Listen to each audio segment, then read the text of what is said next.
Uganda's largest protected area, Murchison Falls National Park, oil company Totalenergies is stepping up restoration efforts in areas impacted by its Tilenga oil project.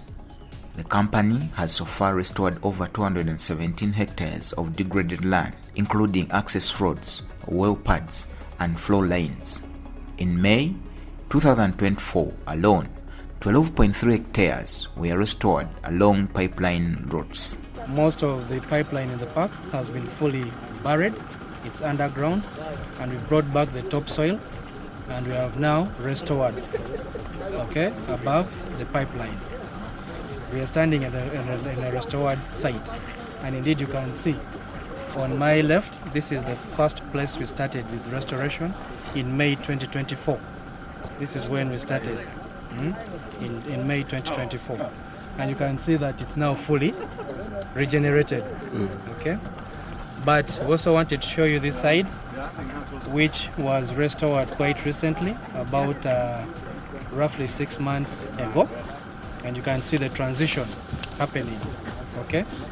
An area that was restored in May 2024, one that started recently, was restored recently, around 6 months, and you can see the transition of how restoration happens. Totalenergies says ecological surveys were conducted to map sensitive zones and monitor wildlife before and after drilling began.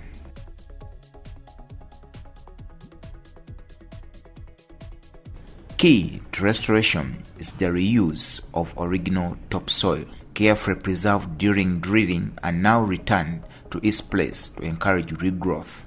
That's with one, understanding the original composition of vegetation in the area, and we do that by surveying a site.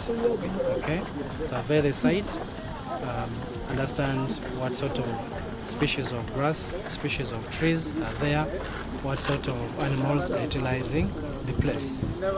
Now, once that has happened and the place has now been excavated and construction has happened, for example at a well pad site, all the foreign material that was taken at the well pad site to help stabilize the area, for example maram or liners, are all removed off and disposed away, and then the topsoil that was picked from the site, original site, and stored around the site is then brought back to that area because it has the original seed bank. It's brought back to that area, and then it's spread, and the regeneration is allowed to take effect. The park, home to icon species, has faced criticism over oil activity, but officials point out that only 0.03% of the park is affected by the development. 5 out of 8 well pads have now been drilled. Out of 10, after a serious study, we're able to zero down to 8 that can optimize the Tilenga project. Now, here where we're standing, we're on well pad 9. As per the nomenclature, the area nomenclature, 9, which is well pad number 5 on the sequence of drilling. So that means after here we have more 3 drill. On this one here, we are about to wind up on this well pad 9 because as we speak the rig is moving to another drilling location. It has just finished one of the drilling points. They have reached the target successfully. They have completed. They are moving to another one to drill. And then after that we shall do another one. We are going to the second last and then the last, and then we can now move to another well pad. It is far close to the river. To reduce disruption, Totalenergies is using silent rigs that minimize noise and vibration. One of the main things we uphold is safety.